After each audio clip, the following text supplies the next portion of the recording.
Yeah, thank you, Joachim. Good morning, everybody, from my side. I see the French guys still laughing, so must be have a funny red wine anyway. So, I would like to start the talk or the session picking up some issues that we briefly addressed or extensively addressed yesterday, so some keywords.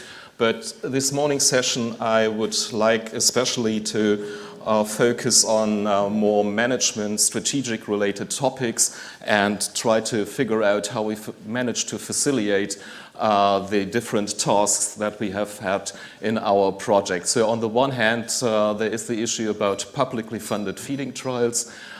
We have the issues about reviews and evidence synthesis, and of course the stakeholder involvement.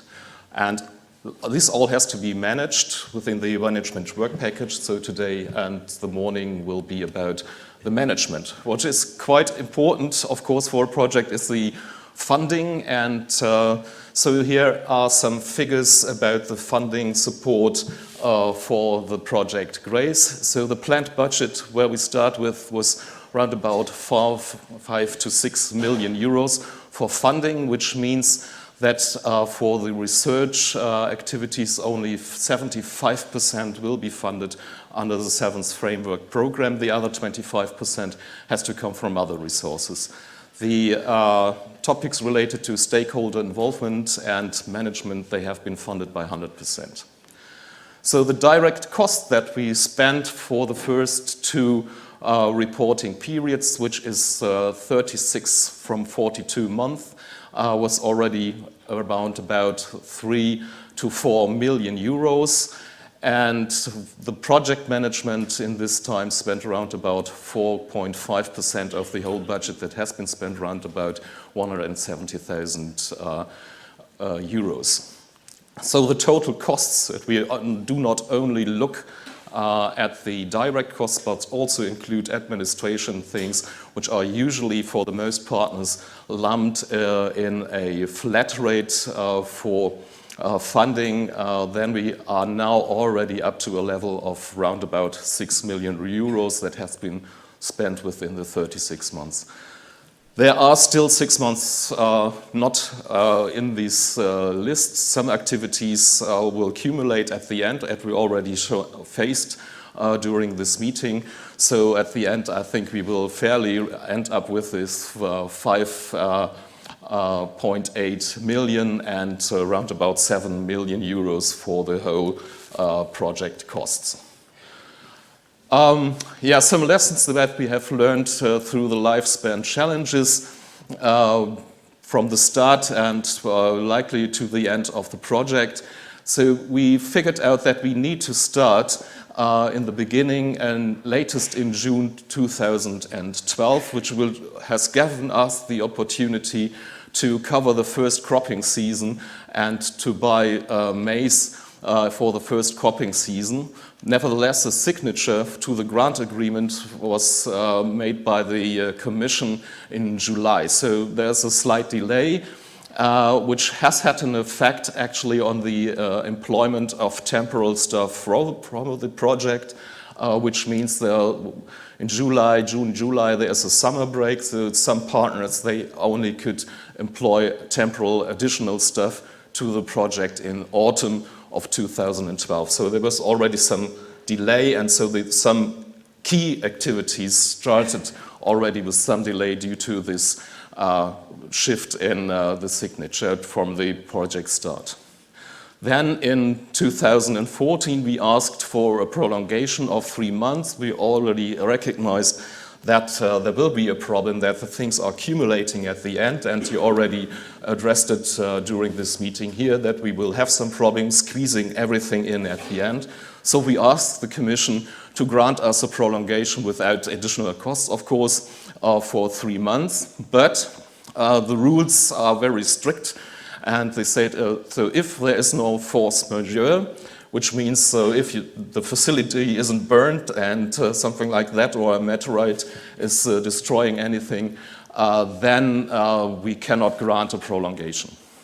So that ended up that we have had to adjust the activities briefly after the November 2014, which has had some consequences, which is the publication of the reviews will likely be available after the project end, so in the beginning or the first half of 2016.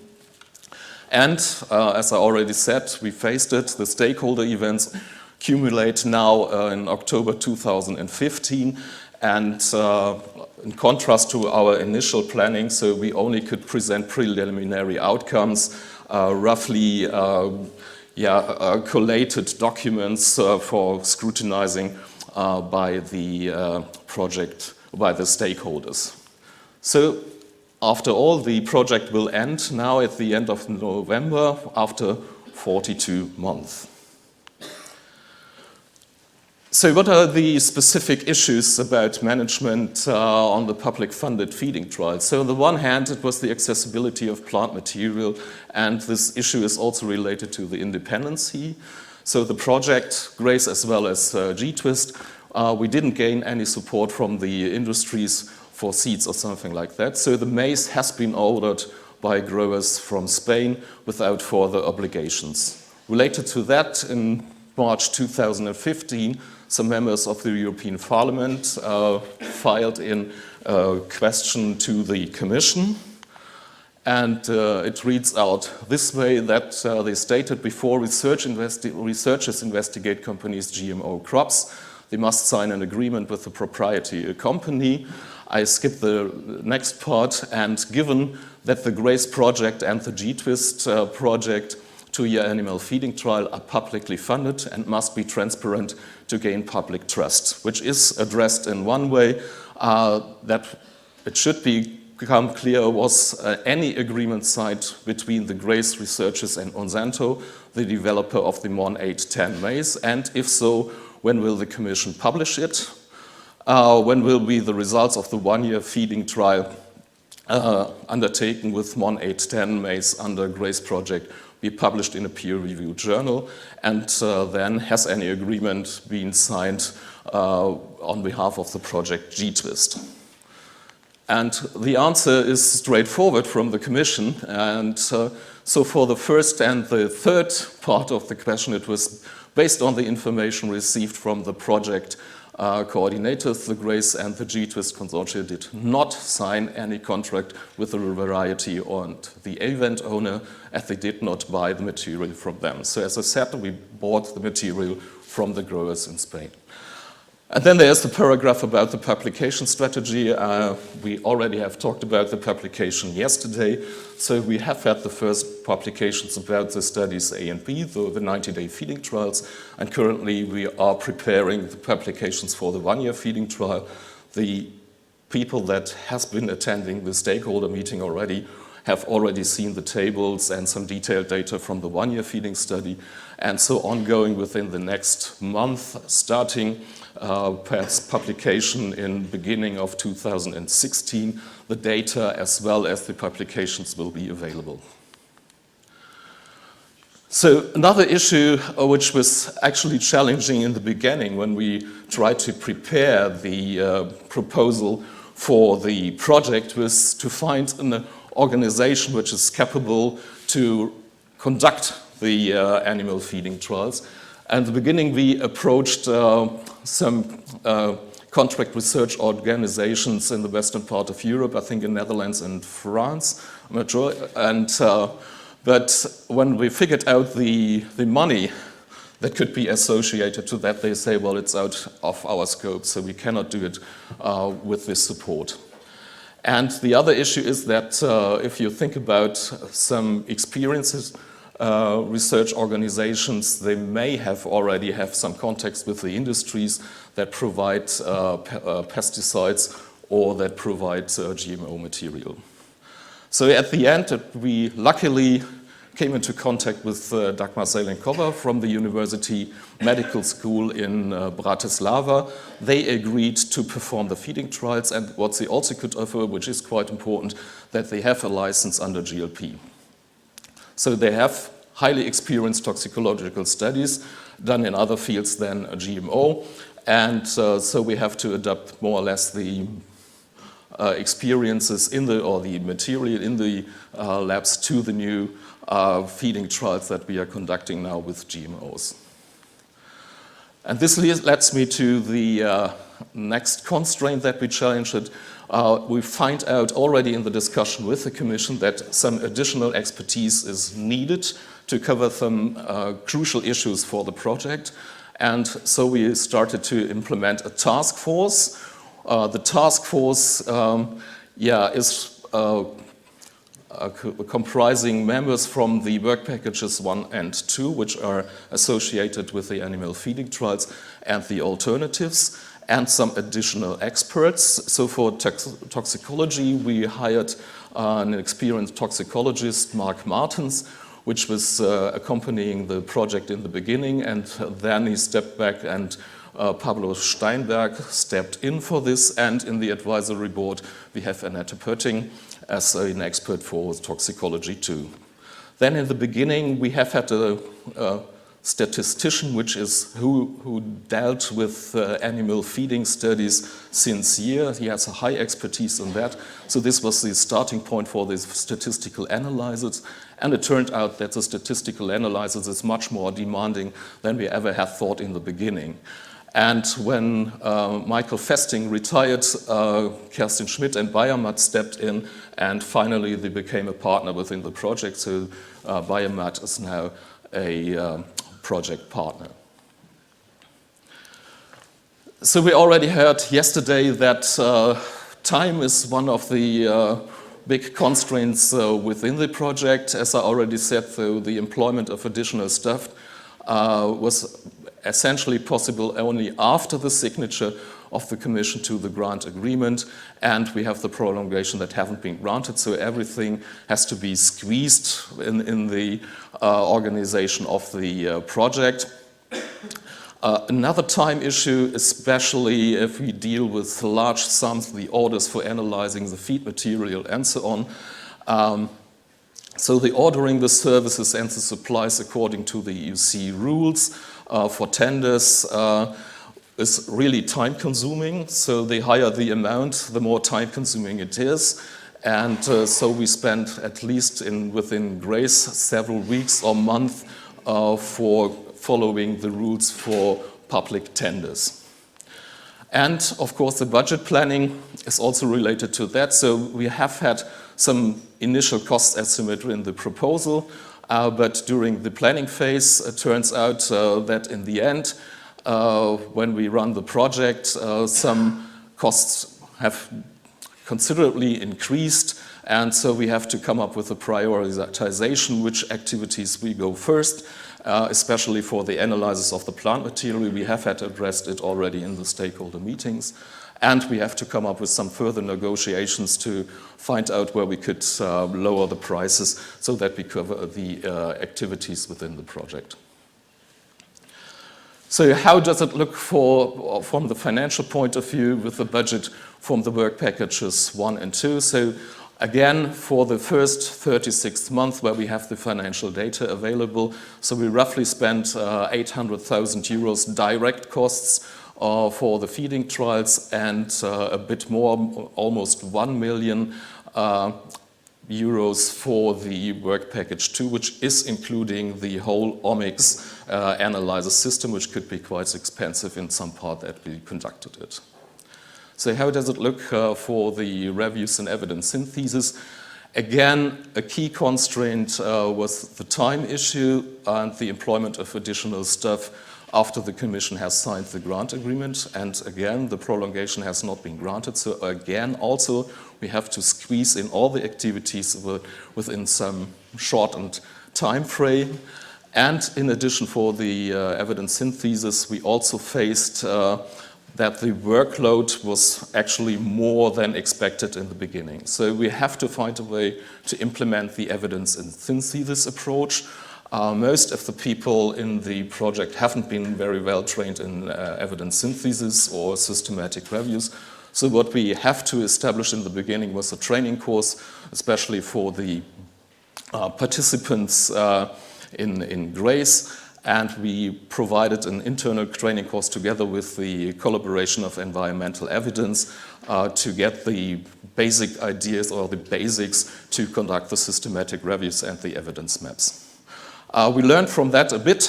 So if you want to use systematic reviews, it is quite important to have some tools ready. We didn't manage to have the tools ready within the project, but we really profit from the experiences of our review teams, which kind of tools are needed. And now at the end of the project, we will have a tool available which is supporting the conduct of systematic review and evidence synthesis.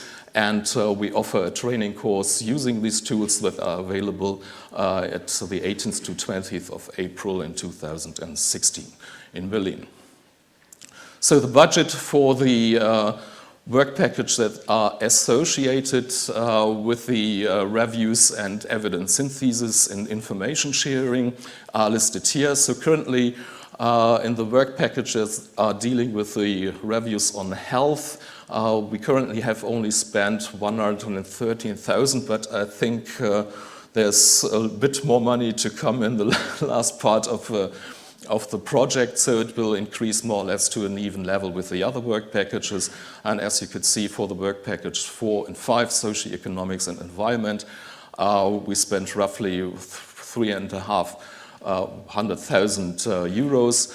The work package was implementing the database and the web tools is already at the same level, and the activity about the evidence synthesis, the workout which approach should be followed, has essentially been done in the beginning of the project, and we are up to 160,000 euros, which is roughly 4%. So the whole sum that we spent up to now within this work packages associated with the reviews and evidence synthesis are roughly 35% of the whole budget.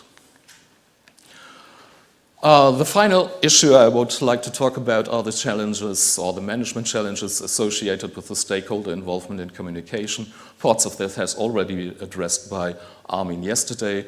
One of the challenges was the coordination of the activities between the different research-related work packages and the stakeholders and communication-related work packages. So at the beginning, we thought that we could have it tightly coupled to the different work packages so that there's not that many effort needed to conduct the stakeholder involvement activities, but it turned out that the work packages were not that very well phased, especially 1 and 2, and the work package dealing with the systematic reviews. So it was off-phased, and further on we have to adjust the stakeholder involvement activities accordingly, and Armin was doing a hard job to get everything balanced and in time, and so to bring the people together. So an issue has been the temporary availability of the stakeholders. If we look at the project timeline and the holiday seasons, summer breaks, winter breaks, so sometimes it would be nice to have an event close to Christmas, but as you see already for November now we have had some problems to find a place where to meet and to get all the people here. And again, also with the stakeholder involvement, so in the beginning we underestimated the workload. We discussed it already yesterday afternoon, so there was a heavy workload for both sides, not only for the project, but also for the stakeholders to work on all the documents that have been provided.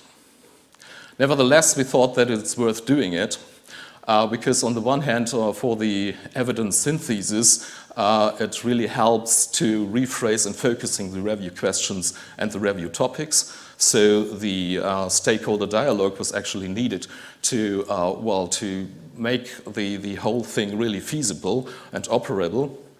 And for the feeding trials, we already sketched it out yesterday. There have been some improvements for the study plans and the documentation of issues that were not addressed in the study plans or not addressed in the project. They could be entered into documentation so that no information is lost.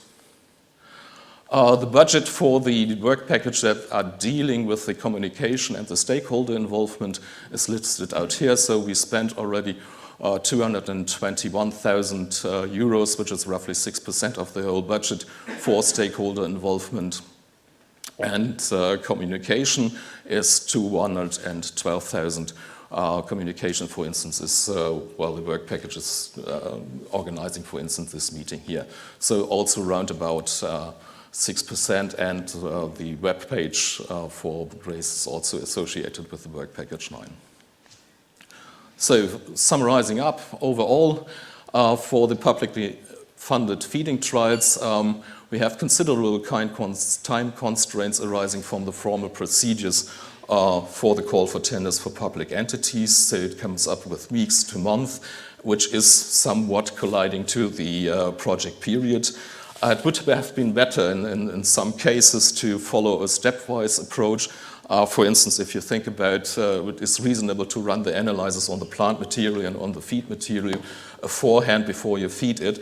But given with the time constraints, it's simply not possible. So there was actually not a safe side of the option. So we have to do it more or less in parallel. The budgetary constraints were also, leading into the same direction. An issue for the publicly funded feeding trials is the accessibility of plant material, as I said. So the project hasn't been supported by the industry, so we have to find growers that are providing the maize material. And as I already stated, I think it has a bit changed in the Horizon 2020 now, but in the 7th framework program, we only have a 75% funding for the actual costs in the research, and this hasn't been attractive to other civil research organizations in Western Europe. And so this was limiting, of course, the potential partners for future projects, as well as we could expect that the costs for other projects would be higher than for GRACE. And another issue is the experience in the routine. If we think about independency, so we would like to have, of course, some advice from people that have experiences in running animal feeding trials with GMO, but usually these people are already associated with the industries. So for the evidence synthesis, a big issue was an underestimation of the workload, especially for the systematic reviews. We addressed it yesterday more deeply. Nevertheless, so the workload is balanced to the transparency and traceability of the outcomes, but we need considerable funding. And we already learned how important it could be to have some supporting tools that, well, let you do the systematic review with ease, to say it in this way. For the stakeholder involvement, again, the workload is a big issue. We briefly discussed it yesterday afternoon. And what also has been raised yesterday afternoon, we need some flexibility, or would have needs more flexibility to get all the activities balanced and adjusted to the stakeholder needs as well as to the project needs. But there are the time constraints, so it's limited to do that. Nevertheless, the whole the whole exercise that we did with GRACE, I think is offering benefits for both sides. So on the one hand, the stakeholders could get insight into the project, a very deep insight into the project, and as I already laid out, the project profits for some corrections, some additional information that we could access on this way. So finally, I would like to thank, of course, the whole team that was associated with the project management. So it's not a task of only, let's say, the 3 people mentioned at the top here. So we have to figure out a strategy to make the necessary adjustments within the PEC, the Project Executive Committee, a steering committee. And so we discussed the strategies, what to postpone, how to put the priorities with the PEC first. And then we have had the support by the advisory board and the task force, additional expertise. You already have met some of the guys, Geoff Frampton and Pablo Steinbeck, which already has taken part in the discussions here and presented some of the data and the outcomes of the project. So with this one, I would like to close the session about management and management experiences in this project. Thank you very much.